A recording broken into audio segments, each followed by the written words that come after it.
You want your music to sound professional, but you don't know where to start? You need to hear this. In the next 5 minutes, I'm going to show you a couple things that took me years to learn. As a musician, it's crucial to have polished, professional sounding recordings. And in 2025, you don't need to be spending thousands on a fancy recording studio.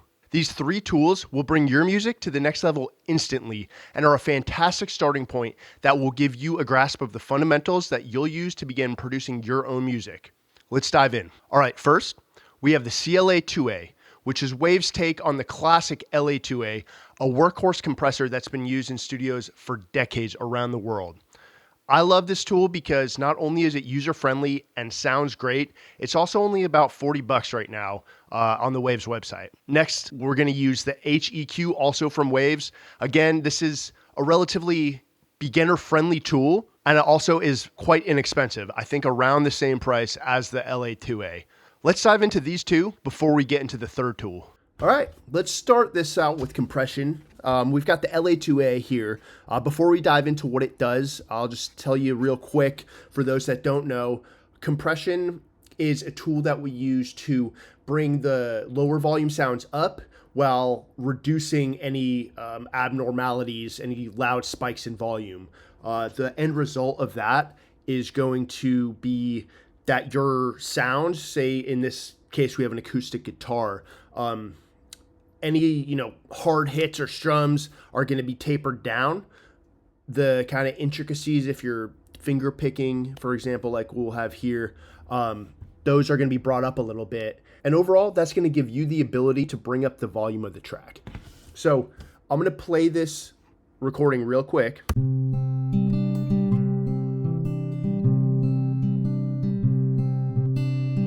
I'll go over these 2 knobs real quick, and then we'll listen back with the compressor in. So here we have the gain. This is essentially going to be the volume, how much signal you're sending into the compressor. And then the peak reduction here is going to be how much you're pulling down any of those sound waves or those little clips that come above a certain threshold. In more complex compressors, you can set that threshold. The LA2A is nice because it kind of judges that for you.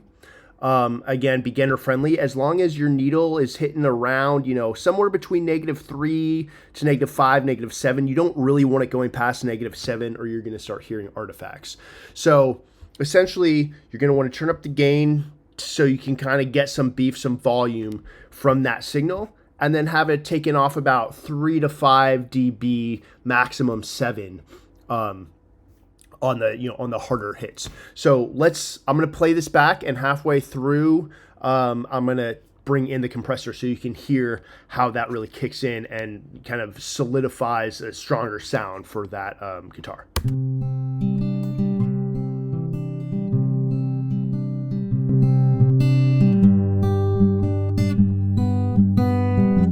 So you probably notice immediately a bit of a volume boost, but if you listen back again, you might hear the higher strings, the finger picking, those really shine through and kind of are on an even playing field with the lower E and the A string that are overwhelming it in the recording a little bit before we bring in this compressor.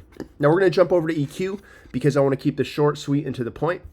We're going to leave that compressor in, and I'm going to open up the EQ. You're probably somewhat familiar with EQ. You probably use it in your car. You got the bass, the mids, and the treble. I love this EQ because you can really drill down into very specific frequencies. You don't need to, but you do have that option. As you can see here, this will show you, what you're boosting. I'm going to play it real quick, and you'll see that it's analyzing your waveform for you, and it's showing you what frequencies are already shining through and what are not really in the source audio.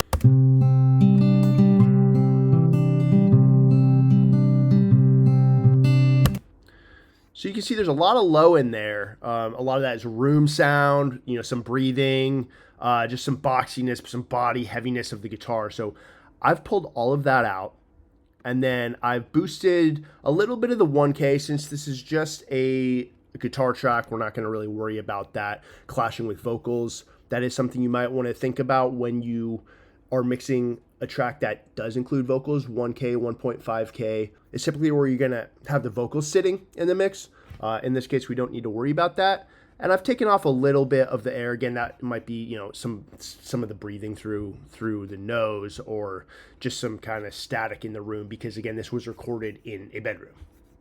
So I'm gonna play that back. I'm gonna pull out the I'm gonna pull out the EQ and the compression, and we're gonna hear how that sounds without these two tools. And then I'm gonna pop them in halfway through together, and you should be able to hear a pretty significant difference.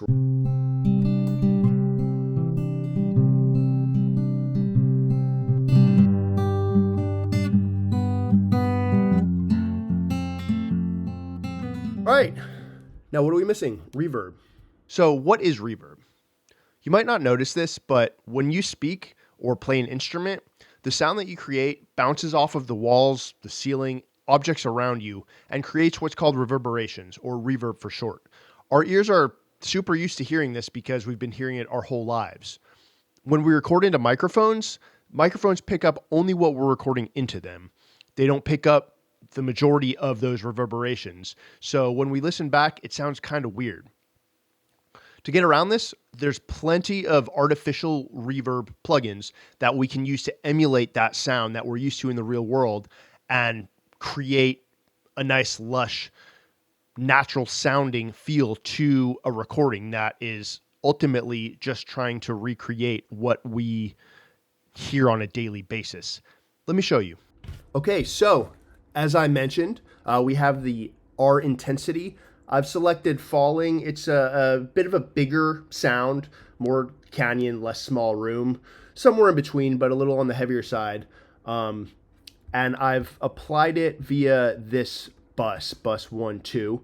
If you're unfamiliar with routing and buses, I will have a video up shortly on setting up Pro Tools sessions, setting up Ableton sessions, and I'll go over, busing and routing and all that. But for today, all you need to know is this bus is essentially sending the guitar signal into this reverb channel, and that allows me to send, only a little bit or a lot, versus if I were to just put the plugin on the track itself, you don't really get nearly as much control. So I am going to just pop that in and let you guys hear what it sounds like with and without the reverb. I'll pull it out, put it back in, and you can kind of A/B it.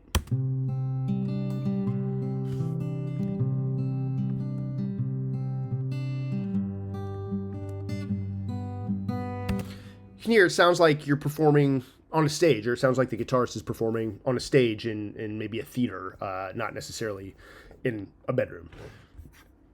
So I'm going to go ahead and play this one more time, and I'll let you A/B it with nothing, no compression, no EQ, no reverb, and then I'll pop those all in at the same time, and you'll be able to hear kind of the before and the after, and you'll see why I'm harping on these three tools as being the fundamental tools that are really going to bring your music to the next level. Once you can play around and get a feel for how these work, I'll have more videos diving deeper into each one individually.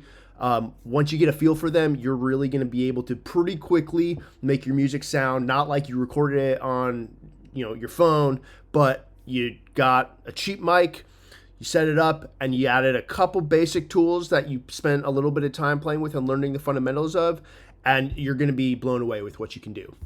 So I'm going to take those out, I'm going to play them, and then I'm going to put them in halfway through, and you're going to be able to hear pretty big difference.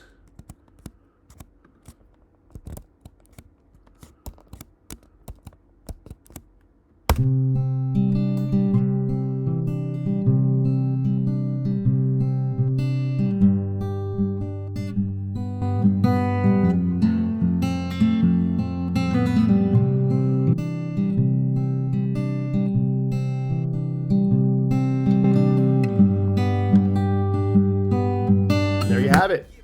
All right, and that's it. Thank you for tuning in. If you found this helpful at all, let me know in the comments, and don't forget to subscribe for bi-weekly updates. See you guys soon. We're pouring on the Beatty.